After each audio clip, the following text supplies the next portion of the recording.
Hello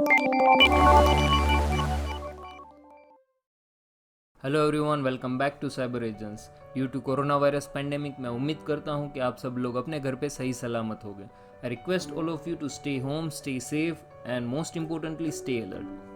आज हम बात करने वाले हैं बहुत इंटरेस्टिंग टॉपिक के बारे में, जो कि साइबर सिक्योरिटी क्या है, साइबर क्राइम क्या है, साइबर क्राइम किस किस तरीके से हो सकता है। आज हम साइबर एजेंट्स के बारे में भी बात करेंगे, जैसे कि साइबर एजेंट्स क्या है, साइबर एजेंट्स का एम क्या है और साइबर एजेंट्स कैसे वर्क करते हैं। तो आइए शुरू करते हैं। पहला वर्ड है साइबर सिक्योरिटी। साइबर सिक्योरिटी है क्या? Cyber security is a combination of two words. The first word is a cyber and the second word is a security. Cyber का मतलब ये होता है the thing that relates or involve computer or computer networks or electronic devices which uses the internet. अब जो चीज़ internet का use करती है उसे सिक्योरिटी प्रोवाइड करना ज़रूरी ही है, और सिक्योरिटी का मतलब क्या होता है ये मुझे बताने की ज़रूरत नहीं, जो आप सब अच्छे से जानते हैं। इन शॉर्ट अगर मैं कहूँ साइबर सिक्योरिटी का मतलब क्या है, तो to provide a protection. Now protection हम किससे प्रोवाइड करना है? Computer systems, computer networks, electronic devices और मोस्ट इम्पोर्टेंटली डिजिटल और इलेक्ट्रॉनिक डेटा, जिसे हम कहेंगे इंफॉर्मेशन। इन सारी चीज़ों को सिक्योरिटी प्रोवाइड करना है, जैसे कि कोई हैकर इसे हैक ना कर ले या कोई भी साइबर क्रिमिनल उन सारी चीज़ों का मिसयूज़ ना करे। तो उन सारी चीज़ों को सिक्योरिटी प्रोवाइड करने का मतलब है साइबर सिक्योरिटी। जैसा कि मैंने कहा कि सिक्योरिटी की ज़रूरत क्यों होती है, जैसे कि हमारे पास कोई प्रेशियस चीज़ है तो उसे हम क्या कहेंगे, सिक्योर करने की कोशिश करेंगे। क्यों? क्योंकि कोई उसे ले ना ले या कोई उसे चोरी ना कर ले, मतलब कि कोई भी क्राइम ना हो। तो वैसे ही साइबर वर्ल्ड में भी बहुत सारे क्राइम होते हैं, जिसे हम साइबर क्राइम कहते हैं। तो आइए बात करते हैं साइबर क्राइम है क्या। इलीगली आप कोई भी एक्टिविटी करते हैं, जैसे कि पैसे चुराना, बैंक रॉबरी, तो ये सारे क्राइम कैसे हो गए? फिजिकल क्राइम हो गए। पर साइबर वर्ल्ड में फिजिकल क्राइम बहुत कम होते हैं। वैसे ही इलीगली आप किसी की सिक्योरिटी को ब्रेक करते हैं, और ऐसा ही कोई भी एक्टिविटी अगर आप इंटरनेट और इलेक्ट्रॉनिक डिवाइसेस की मदद से करते हैं तो हम उसे क्या कहेंगे? साइबर क्राइम कहेंगे। और उसे करने वाले को हम क्या कहेंगे? साइबर क्रिमिनल कहेंगे। पर रिमेंबर, कुछ लोगों का मिथ होता है कि साइबर क्राइम और इथिकल हैकिंग दोनों सेम है, पर दोनों सेम नहीं है। इथिकल हैकिंग का मतलब ये होता है कि it's an attempt to exploit a computer system or a network in ethical वे। मतलब एक नैतिक तरीके से मैं किसी की सिक्योरिटी को ब्रेक करता हूँ, पर मैं उसमें सामने वाले की परमिशन लेता हूँ कि भाई मैं आपकी सिक्योरिटी को ब्रेक कर रहा हूँ, ठीक है, और सामने वाला कहता है कि हाँ इट्स ओके, आप मेरी सिक्योरिटी को ब्रेक कर सकते हो। तो इथिकल वे में मैं किसी की सिक्योरिटी को ब्रेक कर रहा हूँ। पर साइबर क्राइम क्या होता है कि उसी चीज़ को मैं किसी की परमिशन के बिना कर रहा हूँ, तो उसे क्या कहेंगे? हम साइबर क्राइम कहेंगे। एक सिंपल एग्जाम्पल देता हूँ। होम सिक्योरिटी की बात करते, दो लोग हैं, एक आदमी के पास आपके घर की कीज़ है, ओके, तो उसका मतलब क्या हो गया कि उसके पास ऑथोराइजेशन है आपके घर को एक्सेस करने का। तो वो पूरा मैटर क्या हो गया? इथिकली वे में वो आपके घर में जा सकता है। अब दूसरा बंदा है, उसके पास आपके घर की कीज़ नहीं है, तो वो बंदा हो गया अनऑथोराइज्ड, फिर भी वो आपके घर में घुसना चाहता है, तो वो क्या करेगा? अब उसके पास की तो है नहीं, तो वो अनइथिकल वे से, जैसे कि कोई पीछे का दरवाज़ा है वहाँ से घुसेगा, कोई खिड़की है वहाँ से घुसेगा, ठीक है, तो अनइथिकल वे से आपके घर को क्या करेगा? एक्सेस करेगा। तो साइबर क्राइम का मतलब क्या होता है कि कोई भी पर्सन आपका ऑनलाइन कोई भी डेटा है, कोई भी इंफॉर्मेशन है, आपकी जानकारी के बिना एक्सेस करता है या उसे यूज़ करता है, तो उसे हम क्या कहेंगे? साइबर क्राइम कहेंगे। Here comes the most important thing. बहुत लोगों का ये मिथ होता है कि इथिकल हैकिंग और साइबर क्राइम सेम होता है, बट ये ज़रूरी नहीं है। जैसे कि हमने पहले बात किया कि कोई भी आदमी अगर आपकी परमिशन से, और कोई भी ऑर्गेनाइजेशन, कोई भी गवर्नमेंट, कोई भी पर्सन या कोई भी ग्रुप की परमिशन की मदद से अगर उनके डेटा को ऑनलाइन किसी भी तरीके से यूज़ करता है, तो वो साइबर क्राइम नहीं होता है। पर हाँ, अगर वही डेटा को कोई भी पर्सन, मतलब कोई भी ऐसा पर्सन जिसे आप नहीं जानते हैं, अगर वो उसे यूज़ करता है, तो वो क्या हो जाता है? साइबर क्राइम हो जाता है। सो cyber criminal is a hacker, but it's not compulsory that every hacker is a cyber criminal. So when you see a hacker, never ask them to hack anything like Facebook account, Instagram account, PUBG, etc.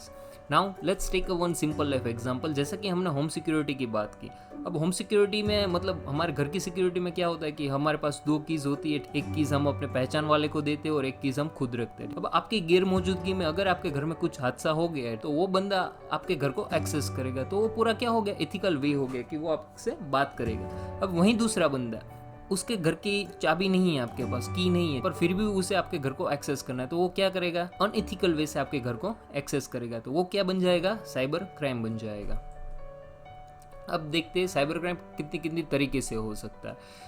कोई भी crime अगर internet से जुड़ा हुआ है, मतलब कि अगर आप कोई भी ऐसी एक्टिविटी करते हैं जो इंटरनेट से जुड़ी हुई है और वो अनऑथोराइज्ड और इलीगल है, तो वो क्या हो जाता है, इंटरनेट क्राइम हो जाता है। इंटरनेट क्राइम के यहाँ पे इंटरनेट क्राइम और साइबर क्राइम के बहुत सारे एग्जांपल है, cyber stalking, hacking, cracking, virus, fraud, network, copyright infringement, financial theft etcetera. पर हम इन सारी चीज़ों पे डिस्कस नहीं करेंगे। अगर आप चाहते हैं कि हम आपको हर एक क्राइम के बारे में डिस्कस करें तो आप हमें कमेंट में ज़रूर लिखिएगा। हम अपने नेक्स्ट वीडियो में हर एक क्राइम के बारे में डिटेल में डिस्कस करेंगे। तो आइए इसमें से हम एक क्राइम के बारे में डिस्कस करते हैं जो आजकल बहुत पॉपुलर है और इसके केस बहुत आ रहे हैं, वो है साइबर स्टॉकिंग।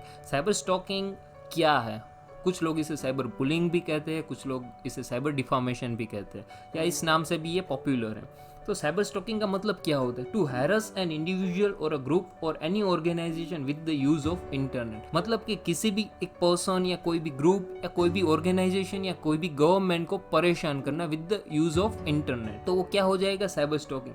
जैसे कि साइबर स्टॉकिंग में क्या होता है कि कोई भी बंदा आपको स्टॉक करता है ऑनलाइन, जैसे कि आप क्या लाइक करते हो, क्या डिसलाइक करते हो, आपका आईडी पासवर्ड क्या है, आप यूज़र नेम क्या है, आपकी डेली एक्टिविटीज़ क्या है, आपको क्या पसंद है क्या ना पसंद है, मतलब वो सारी चीज़ों पे क्या करता है, सोशल इंजीनियरिंग करता है और फिर आपको परेशान करता है। जैसे कि एक सिंपल एग्जांपल लेते हैं कि अगर कोई कपल है, उसमें वाइफ का किसी के साथ अफेयर चल रहा है, अगर कोई भी क्रिमिनल मतलब कोई भी हैकर्स को ये चीज़ पता लग जाती है तो वो ऑनलाइन वे से मतलब फेसबुक या इंस्टाग्राम का यूज़ करके उसको क्या करेगा, परेशान करेगा। तो ये क्या हो गया, एक साइबर स्टॉकिंग का एक सिंपल एग्जाम्पल हो गया। आइए अब बात करते हैं एम के बारे में। साइबर एजेंट्स का एम क्या है?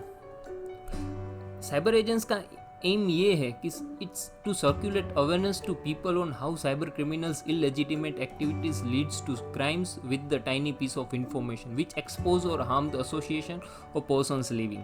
मतलब कि साइबर एजेंट्स का मेन एम ये है कि to spread awareness about cyber crime and cyber security. मतलब क्राइम किस किस तरीके से हो सकता है। आप ये मत समझिए कि चलो मेरी इन्फॉर्मेशन, मेरा फेसबुक अकाउंट है, इंस्टाग्राम अकाउंट है, बहुत सारी जगहों पे अकाउंट है, पर मेरे पास इतनी कोई खास इन्फॉर्मेशन नहीं है कि कोई भी अगर हैकर हैक भी कर लेगा तो उसका क्या करेगा। पर याद रखिए, यही हम गलतियां करते हैं। हैकर्स इन्हीं गलतियों का फ़ायदा उठाते हैं। जैसे कि कोई भी आपकी छोटी से छोटी इन्फॉर्मेशन, जैसे कि ईमेल आईडी हो गया, यूज़र नेम हो गया, मोबाइल नंबर हो गया, डार्क वेब और डीप वेब में उसका सेलिंग होता है। हर एक इन्फॉर्मेशन हैकर के लिए बहुत ही इम्पोर्टेंट है और हमारा काम ये है, मतलब साइबर एजेंट्स का काम ये है कि आपको अवेयर करना इन सारी चीज़ों के बारे में।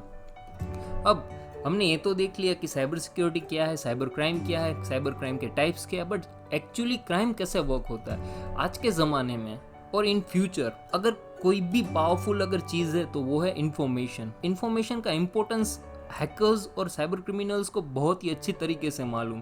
जैसे कि हमारी बैंक डिटेल्स ले लीजिए, गवर्नमेंट रिकॉर्ड्स ले लीजिए, सोशल मीडिया डिटेल्स ले लीजिए, ऑनलाइन ट्रांजैक्शन की डिटेल्स ले लीजिए। अब हम बैंक डिटेल्स में क्या करते हैं, हमारा अकाउंट नंबर होता है, एफएससी कोड होता है, वैसे ऐसी बहुत ही वैल्यूएबल चीज़ होती है। तो वो सारी क्या होगी, इन्फॉर्मेशन होगी। गवर्नमेंट रिकॉर्ड्स में ले लीजिए हमारा आधार कार्ड, मोस्ट इंपॉर्टेंटली हमारे पासपोर्ट्स की details. Okay, social media platforms ले लीजिए, जैसे कि फेसबुक हो गया, इंस्टाग्राम हो गया, स्नैपचैट हो गया, और भी बहुत सारे सोशल मीडिया प्लेटफॉर्म्स है। वहाँ हम पहले क्या करते हैं, रजिस्टर करते हो। रजिस्टर के दौरान हम कौन कौन सी चीज़ डालते हैं, हमारा ईमेल आईडी डालते हैं, हमारा यूज़र नेम डालते हैं, हमारा पासवर्ड डालते हैं, बर्थ डेट डालते हैं, ऐसी बहुत सारी डिटेल्स डालते हैं। वैसे ही गवर्नमेंट्स में रिकॉर्ड्स में भी हम अपनी वही डिटेल्स डालते हैं, बैंक डिटेल्स में भी हम वही डालते हैं। हम जब ऑनलाइन ट्रांजैक्शन करते हैं तो हमारी सारी डिटेल है, जैसे कि हमारा बैंक डिटेल्स हो गई, जैसे कि हमारा बैंक का नेम हो गया, हमारा अकाउंट नंबर हो गया, आईएफएससी कोड हो गया, एटीएम की बात करें तो हमारा एटीएम पिन नंबर हो गया, सीवीवी नंबर हो गया, एटीएम कार्ड नंबर हो गया। तो ये सारी डिटेल हम ऑनलाइन ट्रांजैक्शन के दौरान डालते हैं। तो अब हमें नहीं पता कि बैकएंड में इसका कैसा यूज़ होता है, तो इट माइट बी पॉसिबल कि हैकर अगर बैकएंड में बैठा होगा तो वो सारी चीज़ों को ले लेगा। ऐसे हम बहुत सारे ऑनलाइन ट्रांजैक्शन के बहुत सारे फ्रॉड्स इंडिया में होते हैं, और इंडिया में ही नहीं पूरे वर्ल्ड में होते हैं। How it's used in cyber crime. अब साइबर क्रिमिनल होते हैं इन सारी इन्फॉर्मेशंस को हैक करते हैं, इनके डेटाबेस और सर्वर को हैक करते हैं, और फिर ये आपकी सारी इन्फॉर्मेशन है वो डार्क वेब और डीप वेब में सेल करते हैं। तो इन सारी चीज़ों का ऐसे यूज़ होता है। अब चलिए बात करते हैं साइबर एजेंट्स कैसे वर्क करते हैं।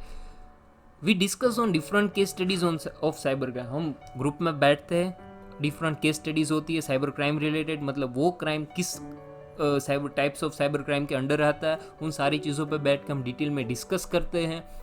And remember we are very sensitive about our content. हम जो भी इन्फॉर्मेशन आपको देते हैं हम ध्यान रखते हैं कि कोई भी इन्फॉर्मेशन आपके पास गलत तरीके से ना आ जाए। हाँ, अगर आप उसको मिस इंटरप्रेट करते तो उसमें साइबर एजेंट्स की कोई भी गलती नहीं, पर हाँ हम एक ज़रूर ध्यान रखते हैं और इसके बारे में हम बहुत सेंसिटिव है कि आपके पास जो भी इन्फॉर्मेशन है वो सही और एक्यूरेट हो। और उसके लिए हम हर एक केस स्टडी पे डीपली डिस्कस करते हैं, रिसर्च करते हैं। डिफरेंट वेबसाइट्स होती है, डिफरेंट न्यूज़ लीक होती है। अब हर एक वेबसाइट, हर एक न्यूज़ आर्टिकल्स को हम डीपली स्टडी करते और उसके बाद हम डीपली रिसर्च करने के बाद एक फाइनल केस स्टडी सिलेक्ट करते हैं और उस केस स्टडी को हम आपके सामने पेश करते हैं। हम साइबर एजेंट्स आपके लिए ऐसे ही केस स्टडीज़ लाते रहेंगे। जैसे कि हमारी पहली केस स्टडी थी OLX फ्रॉड के बारे में, वैसे ही डिफरेंट फ्रॉड्स और डिफरेंट साइबर क्राइम के रिलेटेड केस स्टडीज़ आपको लाते रहेंगे, आपको अवेयर करते रहेंगे। लेकिन इन सारी चीज़ों पे वर्क करने के लिए हमारे पास एक बहुत अच्छी टीम है। तो चलिए मिलते हैं साइबर एजेंट्स से।